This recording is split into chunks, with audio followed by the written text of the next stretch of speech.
नमस्कार दोस्तों। पश्चिम बंगाल में हार मिलने के बाद ममता बनर्जी ने पहली मीटिंग की। इस मीटिंग में तमाम उन लोगों को बुलाया गया जो इलेक्शन में स्ट्रेटजी पर काम कर रहे थे, प्रचार कर रहे थे, स्टार प्रचारक थे, चाहे वो अभिषेक बैनर्जी हो, चाहे वो जून मालिया हो, कल्याण बनर्जी हो और सायोनी घोष, इन सबको बुलाया गया।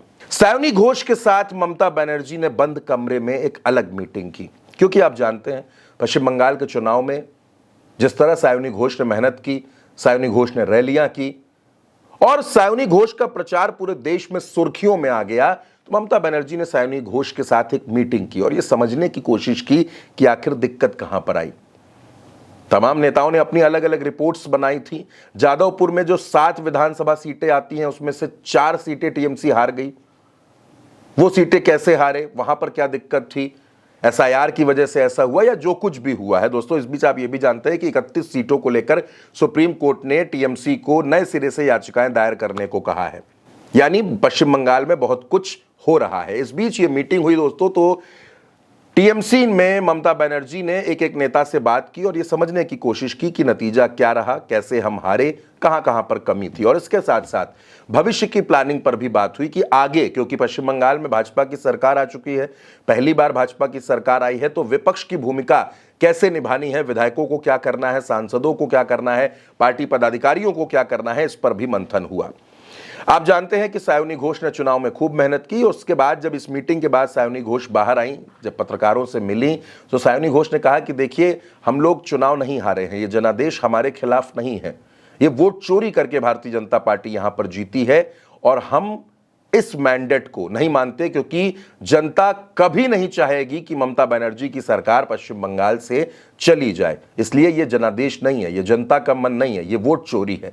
सायोनी घोष ने यह भी कहा कि ममता बनर्जी ने हमको साफ साफ निर्देश दिए हैं कि जैसे हमने सत्ता में रहते हुए काम किया है, जनता की सेवा की है, वैसे ही अब जनता के लिए संघर्ष करना है, उनकी आवाज उठानी है, उनके मुद्दे उठाने हैं। और विपक्ष जिस तरह काम करता है, सरकार से सवाल पूछने के, सरकार को सही और गलत का एहसास कराने के, वैसे ही टीएमसी का एक एक नेता, एक एक कार्यकर्ता पश्चिम बंगाल में काम करेगा। सायोनी घोष ने कहा कि ममता बनर्जी कल भी शेरनी थी, ममता बनर्जी आज भी शेरनी है और ममता बनर्जी आगे भी शेरनी रहेंगी। ममता बनर्जी 2029 में केंद्र से भारतीय जनता पार्टी को हटाकर दम लेंगी। ये बात भी सायोनी घोष ने डंके की चोट पर कही।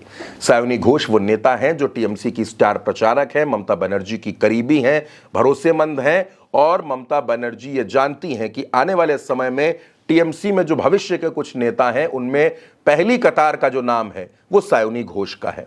और इसी वजह से दोस्तों सायोनी घोष के साथ ममता बनर्जी की ये मीटिंग हुई। सायोनी घोष अपने गाने की वजह से बहुत ज्यादा चर्चाओं में थी। कौन सा वो गाना था, वो गाना सुन लीजिए।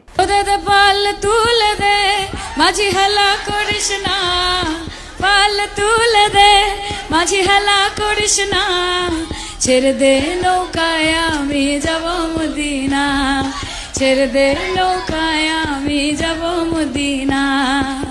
দুনিয়ায় নবী এলো মা আমিনার ঘরে, কাঁদিলে হাজার মানি খাসিলে মুক্তা ঝরে।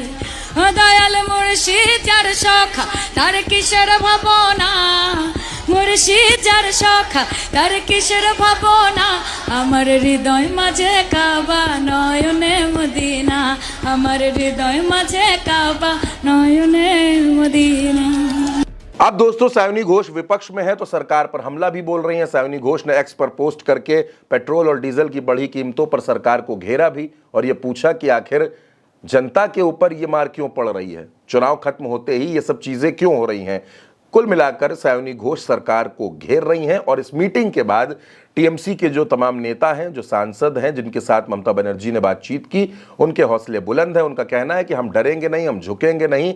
हम जिस तरह से सरकार से, केंद्र की सरकार से लड़ रहे थे, अब हम पश्चिम बंगाल में भाजपा की सरकार से, शुभेंदु अधिकारी से उसी तरह से सवाल पूछेंगे।